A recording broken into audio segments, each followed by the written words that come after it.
Good morning সবাইকে।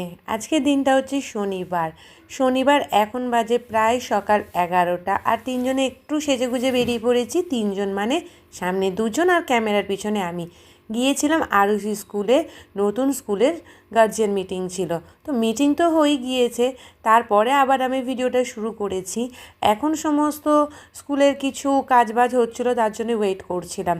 তো স্কুলের সমস্ত ব্যাপার মিটে যাওয়ার পরে আবার তিনজনে স্কুল থেকে বেরিয়ে স্কুলের পাশে রয়েছে বিশাল, সেখানে চলে গেলাম কিছু টুকিটাকি জিনিস কেনার জন্য। আর ঢুকেই আমার এই সোয়েটারটা না খুব পছন্দ হয়েছিল, কিন্তু আরুষির বাবা সোয়েটারটা আমি কিনতে দিল না, বললো সোয়েটারটার অনেক দাম। আসলে আরুষির বাবা একটু বেশি বার্গেনিং করে, আর যেহেতু মলে বার্গেনিং করা যায় না তাই জন্য ওটা আমায় কিনতে দেয়নি। বাড়ি আস্তে আস্তে প্রায় দুপুর 3টে হয়ে গিয়েছিলো। আরুষিকে তো খাইয়ে ঘুম পাড়িয়ে দিয়েছি, আর আমি যাওয়ার সময় রান্নাবান্না করেই গিয়েছিলাম, ডিমের ঝোল আর ভাত।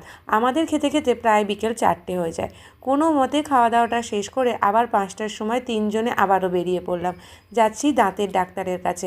কয়েকদিন হলো আরুষির বাবার দাঁতের খুব সমস্যা হচ্ছে, তাই জন্যই বাধ্য হয়ে দাঁতের ডাক্তারের কাছে চলে আসলাম। এটা ডাক্তারবাবুর বাড়ি, ক্লিনিক নয়।